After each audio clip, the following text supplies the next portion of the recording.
8 से ज्यादा घंटे बीत चुके हैं, लेकिन एनडीआरएफ के जवानों ने अभी भी कुछ लोगों को निकाला है। नेपाल के माछा पोखरी इलाके में आज इसी तरह की कोशिश में एनडीआरएफ को बड़ी कामयाबी मिली।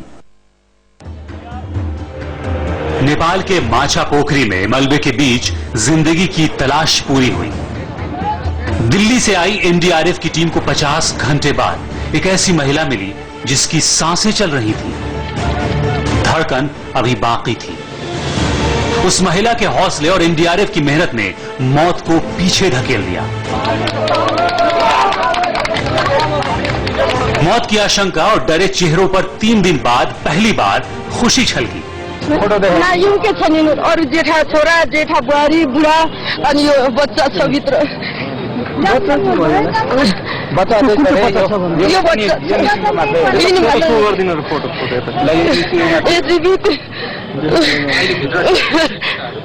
जहां मलबे का अंबार है वहां एक बड़ी इमारत खड़ी थी। इसी में ये महिला रहती थी। इसे जिंदा निकालना बेहद मुश्किल काम था।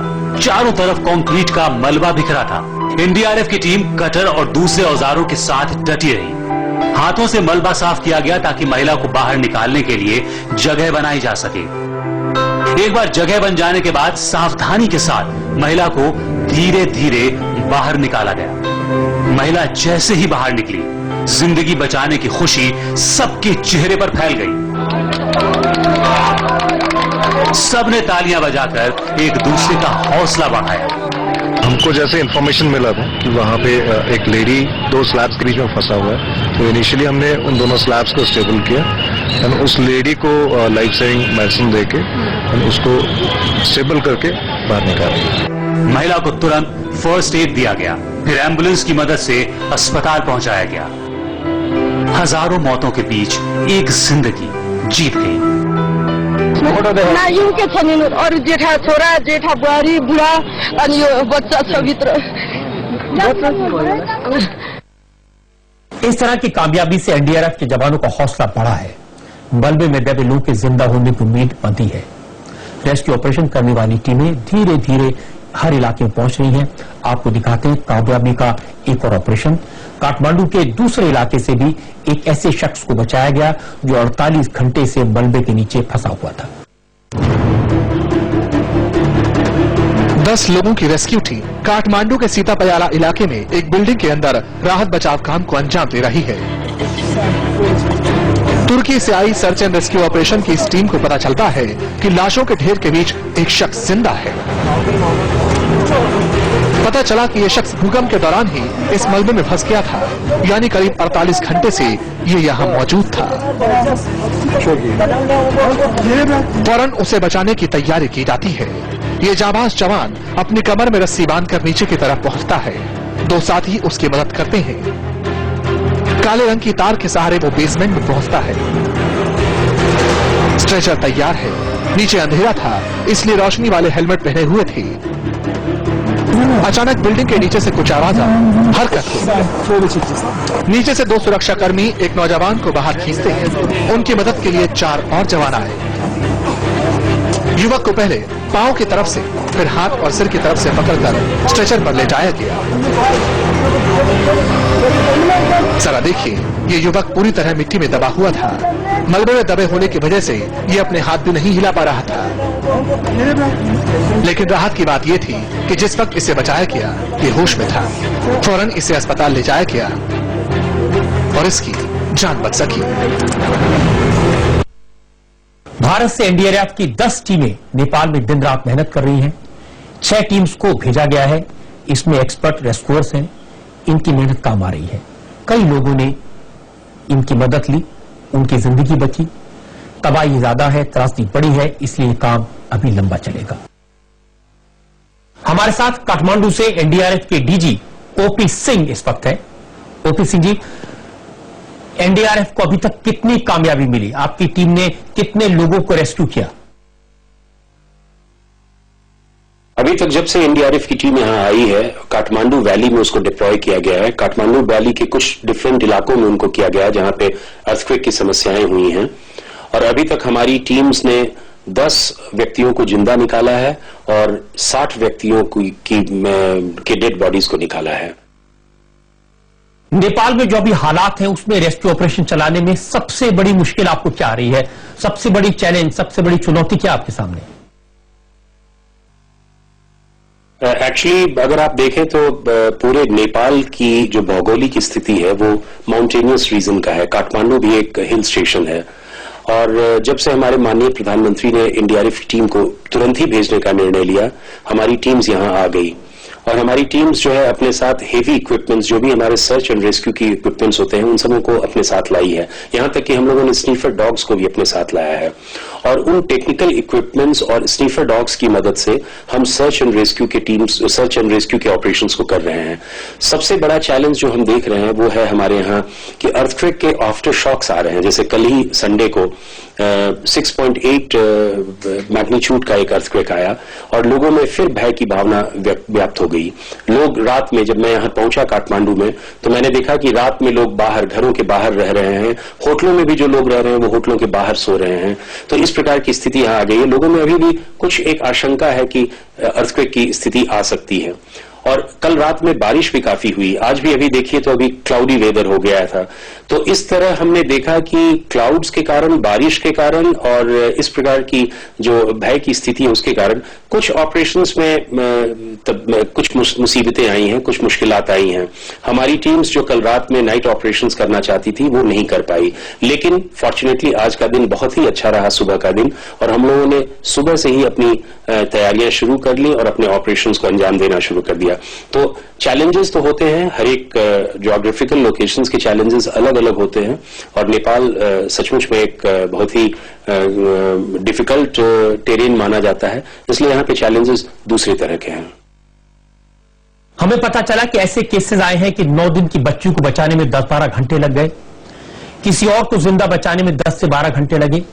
अब इतना वक्त क्यों लग रहा है, ये लोग जानना चाहते हैं। क्या परेशानी है, दिक्कतें क्या है?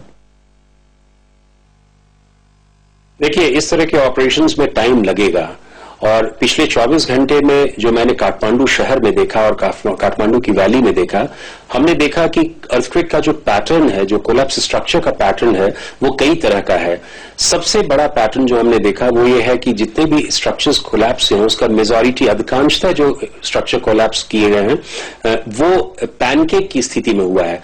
शुरू में ऊपर से ही जो हमारा रूफ टॉप है वो एकदम गिरता हुआ नीचे आ गया और पैनकेक की स्थिति में आ गया, तो लेयर्स पे लेयर्स हमारे हो गए। उस स्थिति में ऑपरेशन थोड़ा डिफिकल्ट होता है, हमें बहुत ही हेवी इक्विपमेंट्स यूज करना पड़ रहा है और हमें एक लेयर को काटने में काफी समय लग रहा है क्योंकि लेयर्स काफी थिक हैं और थिक लेयर्स को काटने में हमें दिक्कत हो रही है। हमें उसमें ड्रिल करके होल बनाना पड़ रहा है और उस होल के अंदर हमें अपने स्पॉटर्स को, हमें अपने जवानों को भेजना पड़ रहा है। तो यही कारण है कि उसमें थोड़ा सा टाइम लग रहा है। जो दूसरा पैटर्न मैंने काठमांडू में देखा वो ये था कि वी शेप में स्ट्रक्चर्स गिरे हैं। वी शेप में इस तरह की उनके रूफ्स जो हैं वो क्रैक कर गए हैं बीच से और वो नीचे गिर गए हैं क्योंकि उनकी दीवारें और उनके जो पिलर्स थे, उनके कॉलम्स थे, वो उतने शक्तिशाली या उतने मजबूत नहीं थे या यूं कहिए कि अर्थक्वेक रेसिस्टेंट नहीं थे। तीसरा जो मैंने पैटर्न देखा वो ये है कि बहुत सी जगहों पे टिल्ट कर गए हैं, जो स्ट्रक्चर्स है वो टिल्ट कर गए हैं। तो इस प्रकार हम देख रहे हैं कि जो हमारा अधिकांशतः जो हमारा पैटर्न रहा है वो रहा है पैनकेक की तरह, और यही कारण है कि इस पैनकेक वाली स्थिति में जब भी स्ट्रक्चर्स कोलैप्स करता है तो उसमें ऑपरेशंस में कुछ समय लगता है। और यही कारण है कि हमारे कुछ जगहों पे, जैसे हम एक भागीरथ ब्रिज है, शोभा भागीरथ ब्रिज, उसमें हमने देखा कि वहां पे 6 स्टोरी बिल्डिंग जो है वो कोलैप्स कर गया। उसी तरह उनका एक पैक ऑफ कार्ड्स की तरह कोलैप्स किया और मैं खुद वहां पे था और देख रहा था। मैंने, मेरी सारी 3 टीमें वहां पे इंटरनेशनली ट्रेंड टीम जो है वहां लगी हुई हैं और उसमें हमें काफी वक्त लग रहा है। उसी प्रकार का मैंने एक कमर्शियल एरिया में देखा, वहां पे भी मैंने देखा कि एक होटल के पीछे वाला क्लस्टर ऑफ शॉप्स जो है वो गिर गया और वहां पे एक नेपाल आर्मी के सर्विंग मेजर थे, उनकी डेथ हो गई और उनके डेड बॉडी को निकालने में हमें काफी दिक्कत हो रही है और काफी समय लग रहा है। सो यही कारण है कि यहाँ पे इस तरह की दिक्कतें आ रही हैं। वहां पर आपकी टीम है, नेपाल आर्मी की टीम है, चीन की टीम समेत कई इंटरनेशनल टीम्स काम कर रही हैं। इन सबके बीच कोऑर्डिनेशन कैसे हो रहा है और आप कैसे कोऑर्डिनेट कर रहे हैं इसको? एनडीआरएफ ने हमेशा कोऑर्डिनेशन की महत्ता दी है। इनफैक्ट अगर आप देखें तो जब मैं कल यहाँ पे आया काठमांडू में, तो सबसे पहली चीज मैंने ये किया कि मैं नेपाल आर्मी के हेडक्वार्टर्स में गया और वहां मैंने उनके ब्रिगेडियर और उनके कर्नल से ब्रीफिंग ली और उस ब्रीफिंग में मुझे बताया गया और मैंने अपने लोकेशंस को जाना कि हमारी फोर्सेस का डिप्लॉयमेंट क्या होगा।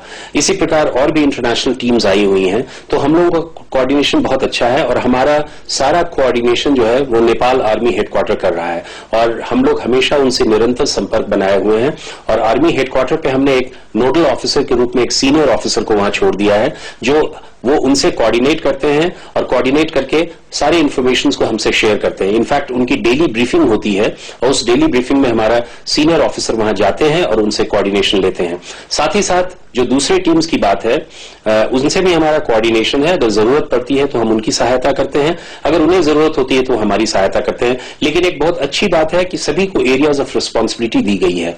जैसे इंडियन टीम्स को, जो एनडीआरएफ की टीम है, उनकी एरिया ऑफ रिस्पॉन्सिबिलिटी अलग अलग है। वो भक्तापुर में, ललितपुर में, काठमांडू वैली में, सभी जगहों पे डिफरेंट लोकेशंस में है। इनफैक्ट डेली ब्रीफिंग में यह भी देखा जा रहा है कि लोकेशंस चेंज हो जाते हैं। जैसे जैसे इंफॉर्मेशन मिलता है आर्मी हेडक्वार्टर को कि यहां पे एक संभावना है या तो जीवित व्यक्ति होंगे या फिर मृत डेड बॉडीज वहां पे होंगी, तो इस प्रकार के इंफॉर्मेशन के आधार पर टास्किंग की जा रही है और उन टास्किंग में जो भी एनडीआरएफ की टीम को टास्क मिलता है उसको हम भली भांति निर्वहन करते हैं और हमारे साथ कोऑर्डिनेशन के रूप में नेपाल आर्मी की फोर्स भी रहती है जो हमको लोकल गाइड के रूप में करती है। तो हमें नहीं लगता है कि कोई कोऑर्डिनेशन में कोई दिक्कत है। आपने जिन प्रॉब्लम्स का जिक्र किया है उसके मुताबिक रेस्क्यू ऑपरेशन पूरा होने में कितना वक्त लग सकता है? हमें लगता है कि कुछ वक्त लग सकता है। मुझे यहां आए हुए 24 घंटे हुए। मैं अपने सारे लोकेशंस में जा जाकर अपने लोगों को, अपने जवानों को मोटिवेट कर रहा हूं, उनको प्रेरित कर रहा हूं कि बहुत ही प्रोफेशनल तरीके से करना है और हम लोगों ने हमेशा किया है। लेकिन जैसा कि मैंने बताया कि अर्थक्वेक का जो पैटर्न है, जो स्ट्रक्चर्स कोलैप्स करने का जो पैटर्न है, वो स्लाइटली डिफरेंट है जो मैंने दूसरे अर्थक्वेक सिचुएशन में देखा है। लिहाजा इन सब चीजों को देखते हुए मुझे लगता है कि it will take some time, but we are quite hopeful to do it and we do it with sense of professionalism. OP Singh ji, आपका बहुत बहुत शुक्रिया। ओपी सिंह एनडीआरएफ के डीजी बता रहे थे कि नेपाल में रेस्क्यू करने में चैलेंजेस काफी हैं। मलबा हटाने में वक्त लग रहा है, मलबे में फंसे लोगों को निकालने में वक्त लग रहा है। अच्छी बात है कि एनडीआरएफ की टीम नेपाल आर्मी और दूसरी इंटरनेशनल टीम्स के साथ बेहतरीन तालमेल के साथ काम कर रही है ताकि मलबे में अब भी किसी के जिंदा होने की गुंजाइश है तो उसे बचाया जा सके। आज संसद में विरोधियों ने भी सरकार की तारीफ की। नेपाल को मदद भेजने के मामले में सरकार के तुरंत रिएक्शन के लिए विपक्षी दलों ने भी प्रधानमंत्री नरेंद्र मोदी की खुले दिल से सराहना की। एमपीज ने तय किया कि वो अपनी 1 महीने की सैलरी नेपाल की मदद के लिए देंगे। होम मिनिस्टर राजनाथ सिंह ने बताया कि नेपाल में भूकंप की जानकारी उन्हें प्रधानमंत्री से मिली। जब तक वो कुछ